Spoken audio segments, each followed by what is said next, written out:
સુરત શહેરને ડ્રગ્સ મુક્ત બનાવવા માટે ગુજરાત રાજ્યમાં સૌ પ્રથમવાર સુરત શહેર દ્વારા શરૂ કરાયેલું no drugs in Surat city અભિયાનને આગળ ધપાવવા માટે સુરત શહેર એસઓજી દ્વારા શહેર પોલીસ સ્ટેશનમાં ફરજ બજાવતા અધિકારી તથા કર્મચારીઓની ઉમરા પોલીસ સ્ટેશન ઓડિટોરિયમ હોલ ખાતે આજરોજ હોલ ખાતે સેમિનારનું આયોજન કરવામાં આવ્યું હતું।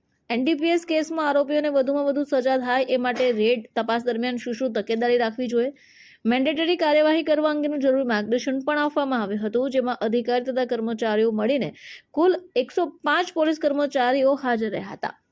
સેમિનારમાં એનડીપીએસ સ્પેશિયલ કોર્ટના સરકારી વકીલ શ્રી જીતેન્દ્રભાઈ પાયડીવાલા સાહેબ તેમજ એફએસએલ અધિકારી શ્રી નિહલકુમાર ગામિત સાહેબ પણ હાજર રહી જરૂરી માર્ગદર્શન અને સૂચનાઓ આપી હતી। એના માટે આપણે બધા અવગત છીએ, તેના માટે આપણે હાલની આ મીટિંગ રાખી, સેમિનાર રાખ્યો છે। આપણો મુખ્ય ધ્યેય છે। તો આપણે કાર્યક્રમને આગળ ધપાવતા સૌથી પ્રથમ હું ડીસીપી નકુમ સાહેબને વિનંતી કરીશ કે કાર્યક્રમ લગત આ પ્રસ્તાવના આપશે। સર નકુમ સાહેબ સર।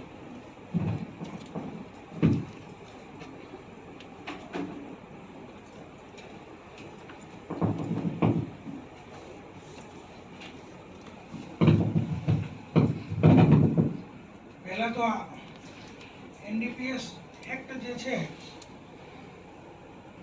અને એના જે આપણે ડ્રગ્સને લગતા જે કેસો કરીએ છીએ અને કેસો કરવામાં ટૂંકમાં કઈ રીતે આપણે કોઈ પણ માદક પદાર્થ પકડાય તો શું કાર્યવાહી કરવી એની જે આ ટ્રેનિંગ રાખવામાં આવેલી છે, એમાં જે આટલા બધા લોકો તમે હાજર રહ્યા છો એ જ બતાવે છે કે તમે બધા ખૂબ તત્પર છો આ બાબતે।